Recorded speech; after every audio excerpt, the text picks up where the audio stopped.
اللهم صل على سيدنا محمد وعلى آله وصحبه وآل بیته وبارک وسلم۔ معزز ناظرین و حاضرین،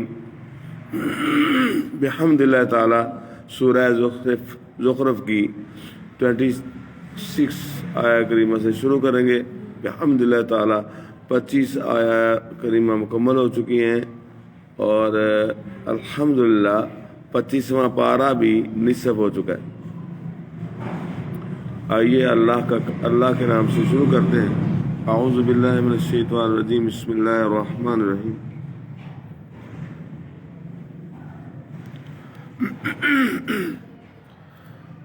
وَإِذْ قَالَ إِبْرَاهِيمُ لِأَبِيهِ وَقَوْمِهِ إِنَّنِي بَرَاءٌ مِّمَّا تَعْبُدُونَ۔ اور جب ابراہیم علیہ السلام نے اپنے باپ اور اپنی قوم سے فرمایا، میں بیزار ہوں تمہارے معبودوں سے، الا الذی فطرنی فانہ سیہدین، سوا اس کے جس نے مجھے پیدا کیا اور وہ بہت جلد مجھے راہ دے گا۔ سبحان اللہ۔ کیوں بھائی؟ اللہ نے ہمیں پیدا کیا ہے اور اللہ ہی ہمیں راہ عطا فرمائے گا۔ سبحان اللہ۔ نہیں، شور نہیں کریں، شور کرنے سے اللہ زیادہ نہیں سنتا۔ آپ درمیانی آواز سے پڑھیں، ادب کے ساتھ رہیں۔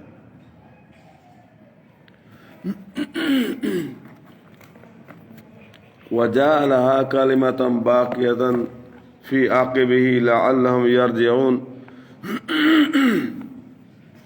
اور اسے اپنی نسل میں باقی کلام رکھا کہ کہیں وہ باز آئیں۔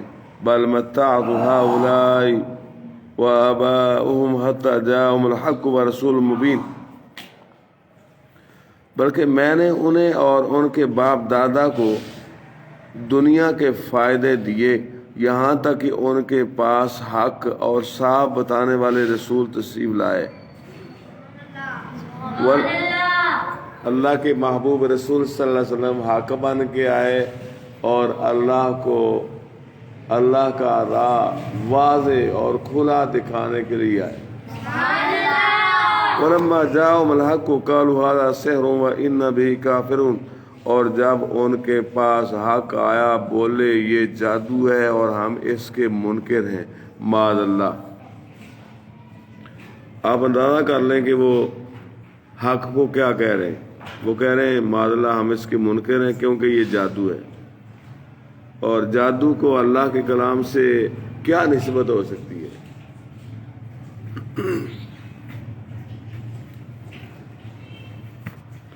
فَقَالُوا لَوْلَا نُزِّلَ هَذَا الْقُرْآنُ عَلَى رَجُلٍ مِّنَ الْقَرْيَتَيْنِ عَظِيمٍ، اور بولے کیوں نہ اتارا گیا یہ قرآن پاک ان دو شہروں کے کسی بڑے آدمی پر۔ اللہ، جیسا کہ مکہ مکرمہ میں ولید بن مغیرہ اور طائف میں عروہ بن مسعود ثقفی، اللہ تعالی ان کی اس بات کا رد فرماتا ہے۔ اَهُمْ يَقْسِمُونَ رَحْمَتَ رَبِّكَ، کیا تمہارے رب کی رحمت وہ بانٹتے ہیں؟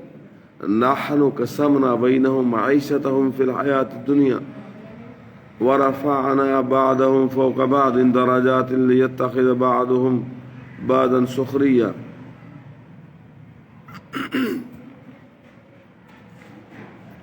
ہم نے ان میں ان کی زینت کا سامان دنیا کی زندگی میں بانٹا اور ان میں ایک دوسرے پر درجوں بلندی عطا فرمائی،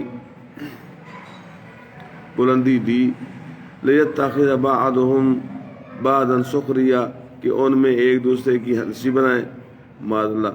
ورحمت ربک خیر مما یجمعون، اور تمہارے رب کی رحمت ان کی جمع جتھا سے بہتر۔ اللہ، اللہ کی رحمت جو ہے جو مرضی اکٹھا کر لو دنیا کا سامان، تو اللہ رب العزت کی رحمت جو ہے وہ اس سے کہیں بہتر ہے۔ ولولا ان يكون الناس امة واحدة لجعلنا لمن يكفر بالرحمن لبيوتهم سقفا من فضة ومعارج عليها يظهرون. اور اگر یہ نہ ہوتا کہ سب لوگ ایک دین پر ہو جائیں تو ہم ضرور رحمان کے منکروں کے لیے چاندی کی چھتیں اور سیڑھیاں بناتے جن پر چڑھتے، اور ان کے گھروں کے لیے چاندی کے دروازے اور چاندی کے والے بیوتہم ابوابا وسرورا علیہا یتکئون وزخرفا وَإِن كُلُّ ذَلِكَ لَمَّا مَتَاعُ الْحَيَاةِ الدُّنْيَا وَالْآخِرَةُ عِندَ رَبِّكَ لِلْمُتَّقِينَ. اور ان کے گھروں کے لیے چاندی کے دروازے اور چاندی کے تخت جن پر تکیہ لگاتے اور طرح طرح کی آرائش، اور یہ جو کچھ ہے جیتی دنیا ہی کا اسباب ہے، اور آخرت تمہارے رب کے پاس پرہیزگاروں کے لیے ہے. اللہ. ترمذی شریف کی حدیث پاک میں ہے کہ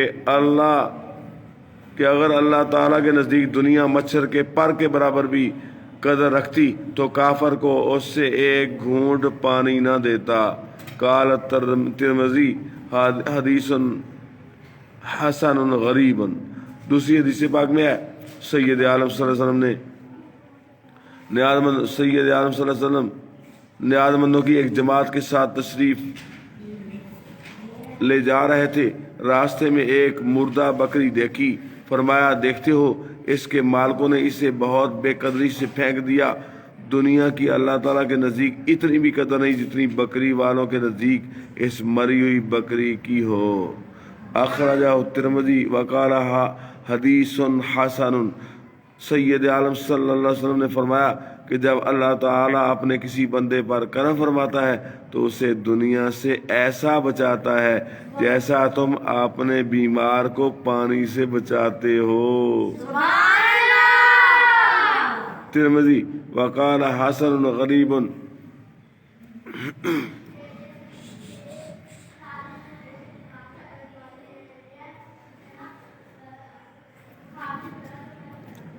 حدیث پاک. دنیا مومن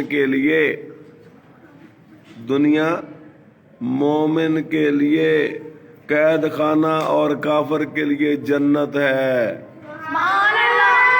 اللہ تعالیٰ اس کی محبت سے محفوظ فرمائے.